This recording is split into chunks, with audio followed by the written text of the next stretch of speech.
Now that we're in Microsoft Flight Simulator 2020, let's go over to options, and we will be playing at 1080p. And for the first benchmark, we're going to go on high-end settings. So just to show that everything is set to high, all that is the standard high settings. So let's save that right there. Let's go back, and what we're going to do, because there isn't a benchmark, we're just going to go to an activity, and we'll just do a bush trip because it is a longer mission, and we'll do Nevada. Should be good for us there. So we do want to let the game load in for 30 seconds to a minute because it loads in a lot of data. You know, it's basically a bunch of satellite images put together. It's a lot of tech that goes into this game. It's pretty crazy. If you haven't seen the stream we did for the first episode of this game, it was like a 3-hour stream. But if you want to go there, check it out. We went to like Area 51, Cheyenne Mountain Complex, you know, from Stargate SG-1. We also went to the Pyramids of Giza. We went all over the world in that stream. That was a really cool one. So anyways, let's start from there. Let's get my controller plugged in. Yes, I play with an Xbox One controller on the PC. I have not played these bush trips before, so we're just doing this as a benchmark. So as you can see right now, we're not even in the game yet. It's just loading, and we're at 71 degrees Celsius, 77 degrees Celsius, 100% CPU usage, 18,000 gigabits of RAM, or megabytes of RAM, my bad, 19,000 megabytes of RAM. The GPU is using 4,123 megabytes of memory, and the GPU itself is at 60 degrees Celsius. That's a decent temperature right there. The CPU, that's what we're going to be testing today because we are installing the new AIO. So let's start this up. And let's let it load in. We are good. We'll just start. I need to actually click start. Okay. We'll close that. And we'll just go in third person. See, we're at 79 degrees Celsius. Like I said, you want to let the game load in for maybe 30 seconds or so. And we'll just let that pop in there. And let's just pause the game right here. Let it equalize a bit. As you can see, the CPU temperature is dropping as soon as we pause the game, just because during the gameplay it's really using a lot of CPU power. And I got 32 gigs of RAM now. So if you didn't see the last benchmarking video from, what was it, 16 gigs of RAM to 32 gigs of RAM, you can check out that video as well. I'll probably have a little annotation type thing in the video for that one to go check it out. Alright, so let's throw the throttle up there, and let's try to easily take her off. We don't want to go too hard on this bad boy. A little sketchy, my bad. Okay, I haven't played the game all day. I literally just got home from work after I bought the new cooler, and I need to get into the game a little bit. But anyways, we're just trying to get a benchmark. Let's pull up there, and we'll just fly in a straight line. I think that's the easiest thing to do for a benchmark, since it doesn't actually have a benchmark that you can, run. So we are right at the 40 for the engine RPMs there, so 4,000 RPMs. A little stutteriness there. Again, this is on high-end settings. We are at roughly 70 degrees Celsius, which is pretty hot for the CPU. Again, this is the Intel 4790K processor. We can also look down at the farm here, and there, that should be good. And then let's also go in first person and see how the CPU handles being in first person. Not too bad. So yeah, we're getting back up to 70, 68, 69. It's not going too much higher than 71, 72, 73. Let's see if it goes any higher than that. It seems to be maxing out at 73 degrees Celsius. That's not too bad. Alright, so now what we're going to do, let's set this down to medium settings. I'm not going to play on Ultra because I don't have the new cooler in yet. And again, this is an old processor. I don't want it to melt on me. It's still a very powerful processor though. But let's just hit restart here. And let's start it back up. We will let it cool down a bit. We'll pause the game for a minute to let that cool down to kind of equalize. Whoa! Jumped up to 78 degrees Celsius. Yikes. Alright, so let's get in game here.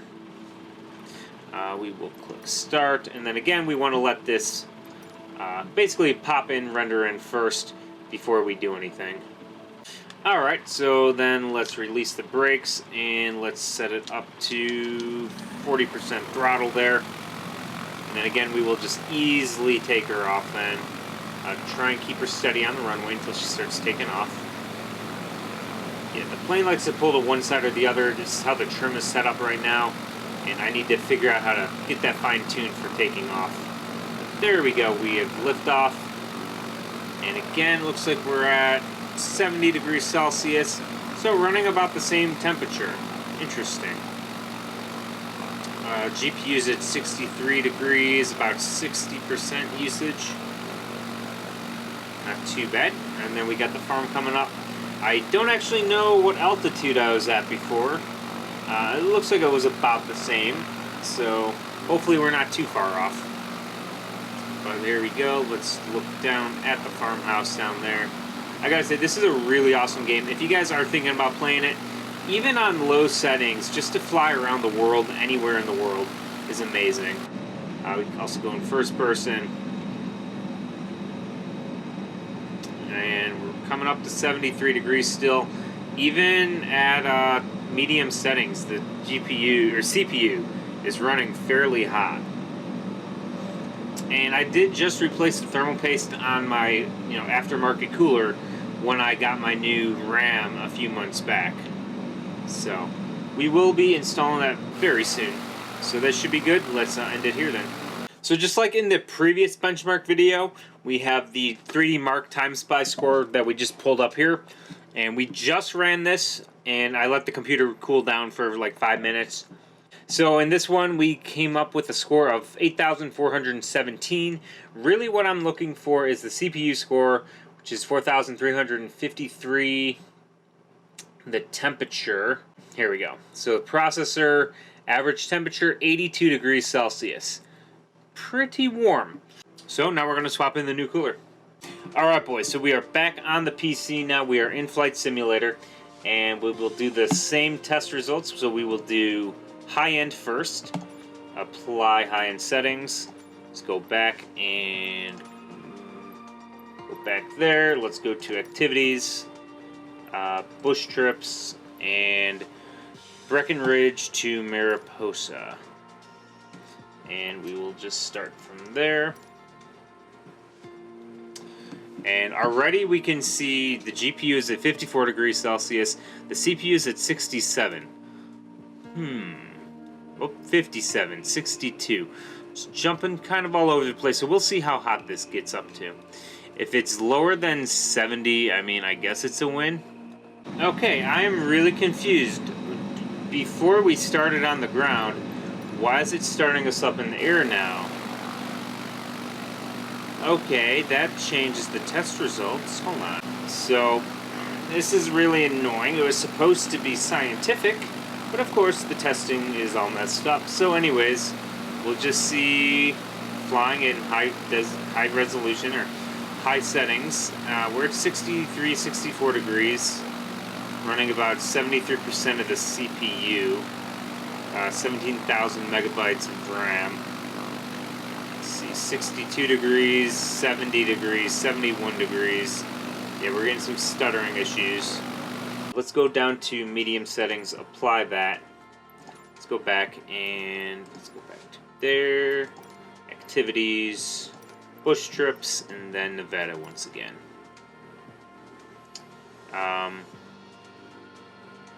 That's fine. Alright, let's start it up. See, the CPU keeps jumping up to 71 degrees. I don't know if that's a glitch or if it's actually jumping up to 71 degrees for like a second and then going back down to 60. Yes, and now again, we're not in starting position. That's alright though. We'll let that pause for a second, let it load in. Then we'll go here. We'll hit start, close that, close that. In third person now. I mean, even on medium settings, we're at 65 degrees Celsius average, it looks like. So, I mean, technically it is a few degrees cooler, But with this being, you know, a large reservoir, it should be a lot cooler than it is. A little disappointed. Anyways, I guess let's go see what the time spice shows. Hopefully there's a big improvement. Alright, so for this time around, it looks like we have a lower score and about the same average temperature. Kind of disappointing. Now, what I was thinking is the thermal paste does sometimes need a break-in period, you know, basically so it can heat up and get, you know, malleable to the surfaces that it's, you know, trying to connect to. So, yeah, I don't know. Right off the bat, I'm a little disappointed. Time will tell. Maybe I'll run some more torture tests, heat it up a little bit, and see what happens. But, you know, being a triple fan radiator, I was expecting way better numbers than a two-stock fan, or, you know, two-fan cooler. The old fan I was using was like $50, I think. It was a Thermaltake, and this was $150. It's a few days later now, and I've run another time spy test, and we've gotten a little bit cooler. We're down to 68 degrees, and like I mentioned in the last clip, it was pretty similar. It's actually 10 degrees cooler, which is actually pretty substantial, I would say. As you can see, though, it has gotten a little bit colder, too. So, right here, 68 degrees compared to 82 degrees before we put the new cooler on. So, it actually does seem to be doing a pretty good job. To do a quick comparison for the Chione P2-360R, which is, you know, the one I got, the fans on it, if we scroll down to the specs down here, it says the airflow is 69 CFM, and the air pressure is 2.07. So if we compare that to the other fan that I was going to get, or the other cooler, which was the Corsair IQ H150i RGB Pro XT liquid cooler. Anyways, the fans on this one are 75 CFM, which is just a few points higher. You know, that's basically the actual airflow. And then the fan static pressure, which is what you want, a higher static pressure when you're using a radiator fan. Corsair is actually more than double at 4.2. We want a higher static pressure fan for the radiator, for, you know, the CPU cooler. So, yeah, the Corsair is double the static pressure. So maybe eventually I'll upgrade to a higher fan. But for now, it's actually doing really good. Alright guys, so I'm just editing the video right now, just trying to get this last clip done. So I hope you guys enjoyed the video. It was a pretty cool comparison. So let me know what you thought in the comments below. Maybe consider subscribing if you haven't already, as well as hitting the little bell icon on the channel. That way you stay notified when the videos go up and when we do live streams. Take it easy, guys.